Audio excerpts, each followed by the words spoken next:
तुम्हें तो मेरे माता पिता की सेवा के लिए लाया गया है, उससे ज्यादा तुम्हारा मेरा कोई रिश्ता नहीं। सुरेश के ये शब्द अभी भी सुधा के कानों में गूंज रहे थे। ऐसे लग रहा था कि ये शब्द उसके खिलाफ साजिश कर रहे हो, बार बार उसके दिमाग में घूम घूम कर उसे हथौड़े मार रहे हो। सिर दर्द से फटा जा रहा था और आंखें रो रो कर लाल हो चुकी थी। पर उसकी पड़ी किसे थी?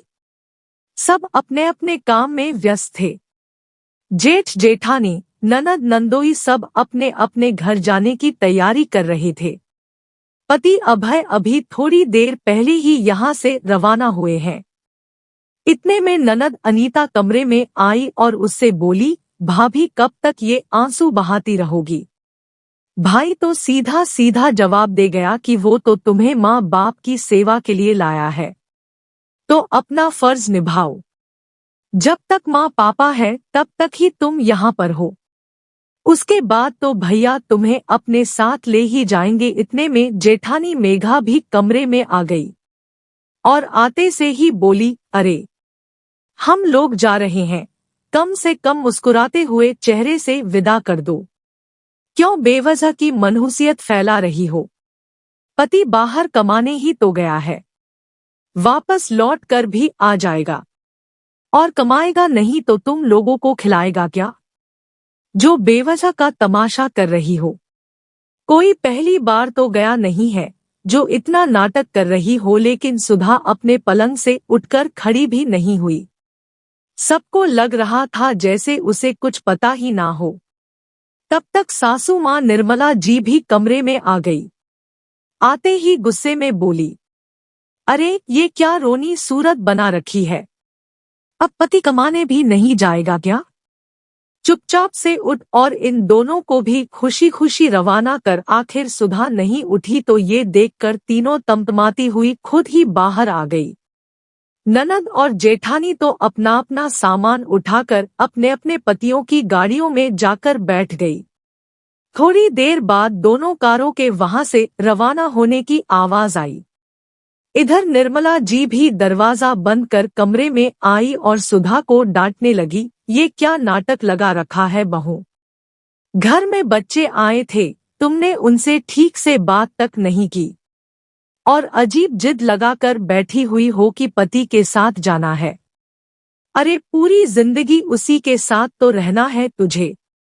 कुछ दिन हमारी सेवा कर लेगी तो कुछ बिगाड़ नहीं जाएगा तेरा। अब चुपचाप उठ और रसोई की सफाई कर दे। पूरी रसोई बिखरी पड़ी है। आजकल की बहुओं को तो सास ससुर की सेवा करते ही रोना आता है।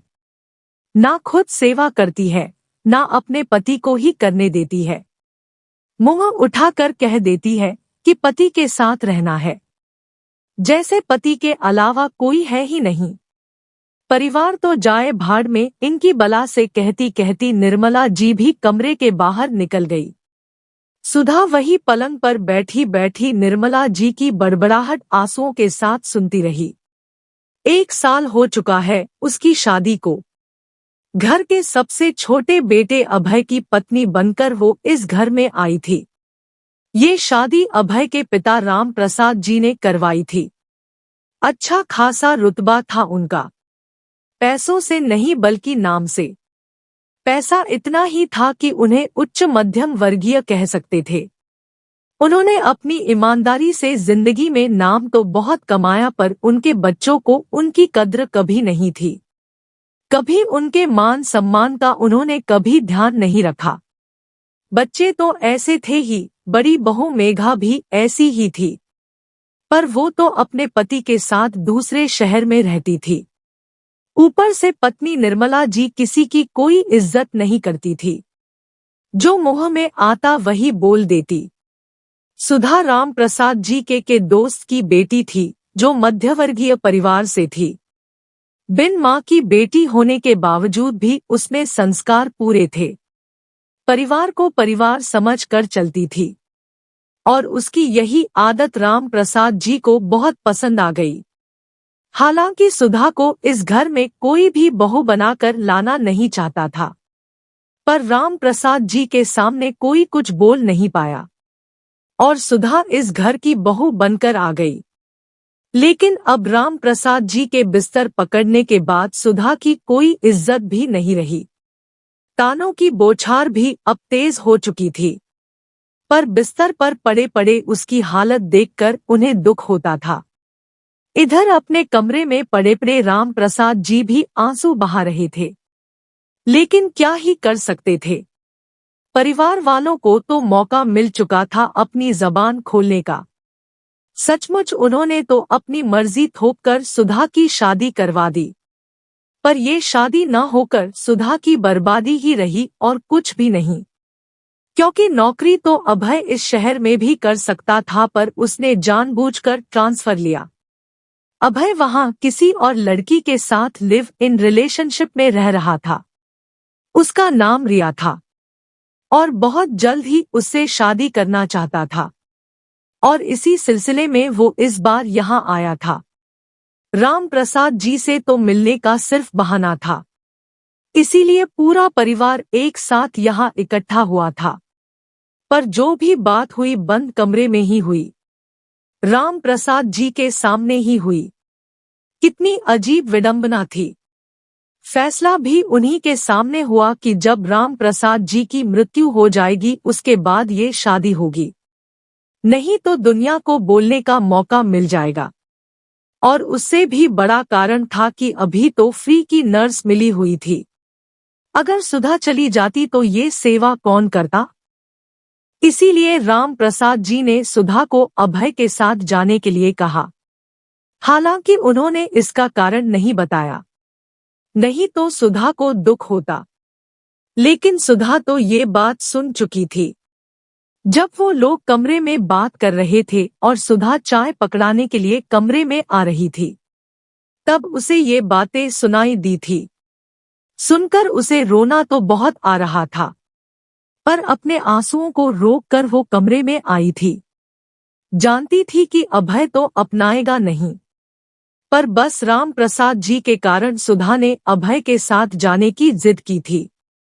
मगर राम प्रसाद जी अपने जीते जी कुछ ना कुछ फैसला करके जाना चाहते थे, क्योंकि उन्हें ये पक्का विश्वास हो चुका था कि अभय सुधा को रखेगा नहीं, और उनके मरने के बाद सुधा बेसहारा हो जाने वाली है। क्योंकि उसके पिता की मृत्यु तो उसकी शादी के कुछ महीने बाद ही हो चुकी थी, इसलिए 2 दिन बाद ही उन्होंने सुधा को कहकर अपने किसी दोस्त को फोन किया और उन्हें घर बुला लिया। लेकिन घर में किसी को भी नहीं पता था कि उन्होंने अपने दोस्त को बुलाया क्यों है। यहाँ तक कि सुधा को भी नहीं पता था। हालांकि उन्होंने सुधा से ये जरूर कहा था कि अपना हक बिल्कुल मत छोड़ना। तब सुधा को कुछ भी समझ नहीं आया था। 1 महीने बाद राम प्रसाद जी इस दुनिया से कुछ कर गए। तब सारे परिवार के लोग वापस एकत्रित हुए। इस बार अभय के साथ रिया भी आई थी। हालांकि रिश्तेदारों में उसने अपनी दोस्त बताकर ही उसकी पहचान कराई थी। जब सारा क्रिया का कार्य हो गया तो पूरा परिवार बाहर कमरे में एकत्रित था। उस समय सुधा रसोई में काम कर रही थी। तब निर्मला जी ने सुधा को बुलाया। जब सुधा रसोई से निकलकर बाहर आई तो अभय ने कुछ पेपर्स उसके सामने रखते हुए कहा, देखो सुधा, मैं तुम्हें पहले भी कह चुका हूँ कि तुम्हें इस घर में सिर्फ और सिर्फ मेरे माता पिता की सेवा के लिए लाया गया है। इससे ज्यादा मेरा कोई तुम्हारे साथ रिश्ता नहीं। अब मैं तुम्हें किसी अंधेरे में नहीं रखना चाहता। तुम्हें यहाँ रहना है, आराम से रहो, क्योंकि तुम्हारा अपना कोई घर नहीं। तुम्हारा खर्चा भी हम उठा लेंगे। यहाँ रहकर मेरी माँ की सेवा करो। पर अब मैं रिया के साथ शादी कर रहा हूँ, इसलिए इन तलाक के पेपर्स पर साइन कर दो। सुधा ये सुनकर हक्की बक्की सी खड़ी रह गई। जानती थी कि ये होगा, लेकिन इतनी जल्दी होगा इसकी उम्मीद नहीं थी। इतने में राम प्रसाद जी का दोस्त वहां एक वकील के साथ आ गया, तो सब लोगों ने बातचीत का मुद्दा बदल दिया। वहां बैठते ही उसने कुछ पेपर्स निकाले और वकील को देते हुए बोले, ये वसीयत राम प्रसाद जी ने बनवाई थी अभी 1 महीने पहले। वकील साहब जरा पढ़ दीजिए और सबको राम प्रसाद जी के साइन भी दिखा दीजिए। उनकी बात सुनते ही सब लोग एक दूसरे की शक्ल देखने लगे और निर्मला जी बोली, तो आप उस दिन वसीयत के लिए यहाँ आए थे? जी भाभी जी, पर आपने तो मुझे बताया ही नहीं। कैसे पता चलता आपको भाभी जी? आप भाई साहब के बिस्तर पकड़ने के बाद बैठी कब उनके पास? सुधा के अलावा तो कोई उनसे बात करने उनके पास आता तक नहीं था। उनकी बात सुनकर निर्मला जी ने मुंह बिगाड़ लिया। ठीक है, पढ़ो। वैसे भी जानती हूँ प्रॉपर्टी तो हम ही लोगों में बंटनी है। वकील साहब ने वसीयत खोली तो सब लोग सांस थामे उसे सुनने को तैयार हो गए। आखिर सब जानना चाहते थे कि उनके हिस्से में कितना क्या आया है। तभी वकील साहब ने पढ़ना शुरू किया। मैं राम प्रसाद अपने पूरे होशो हवास में यह वसीयत तैयार करवा रहा हूँ। इस वसीयत के अनुसार मैं अपने तीनों बच्चों को इस प्रॉपर्टी से बेदखल करता हूँ, क्योंकि जीते जी उन्होंने कभी भी मेरा मान सम्मान नहीं रखा। वही इस प्रॉपर्टी के 2 हिस्से होंगे। एक हिस्सा मेरी पत्नी निर्मला को दिया जाएगा, जिससे वो अपने बुढ़ापे में अपने बच्चों पर मोहताज ना हो, और दूसरा हिस्सा मेरी छोटी बहू सुधा के नाम कर रहा हूँ। उस बच्ची ने मेरे बच्चों से बढ़कर मेरी सेवा की है, तो वो इस हिस्से की पूर्णतया हकदार है। सुनकर सब लोग सकते में आ गए। अरे ऐसे कैसे प्रॉपर्टी से बेदखल कर सकते हैं पापा? हम उनके बच्चे हैं। हमारा पूरा हक है इस प्रॉपर्टी पर। हम कोर्ट में जाएंगे। ननद अनीता तिलमिलाते हुए बोली, आपको कहीं भी जाना है आप लोग जाइए। वसीयत राम प्रसाद जी ने खुद बनवाई थी। कोई भी कोर्ट इस वसीयत के विरुद्ध जाकर के आपको आपका हक नहीं दिलवा सकता, वकील ने कहा। वकील ने जरूरी कागजात निर्मला जी को दिए और कुछ जरूरी कागजात जो कि सुधा के नाम थे अपने साथ लेकर रवाना हो गए, ये कहकर कि ये पेपर्स बाद में हमसे ले लीजिएगा, आपको अभी पेपर्स नहीं दिए जाएंगे। राम प्रसाद जी का हमसे यही अनुरोध था। उनके जाते ही घर में हंगामा शुरू हो गया। देखा सेवा के बहाने प्रॉपर्टी अपने नाम करवा ली इसने। इतना बड़ा धोखा किया हमारे साथ। जेठानी मेघा बोली, क्यों री, यही बातें करने जा बैठती थी तू उनके पास? मेरे बच्चों का हक छीन रही है। शराफत से इनका हक वापस कर दे। तेरा इस प्रॉपर्टी में कोई हिस्सा नहीं है। निर्मला जी बोली, हाँ सुधा, वो प्रॉपर्टी तुम वापस करो और तलाक के पेपर पर साइन करो। बस बहुत हो गया। हम मानते हैं कि तुम्हारे पास कुछ नहीं है, इसीलिए ऑफर कर रहा हूं कि यहाँ रहकर माँ की सेवा कर लेना। हम तुम्हारा खर्चा उठा लेंगे, अभय ने बड़ी बेशर्मी से कहा। उसकी बात सुनकर सुधा को गुस्सा आ गया। मैंने तुमसे शादी की थी, तुम्हारी माँ को गोद नहीं लिया था।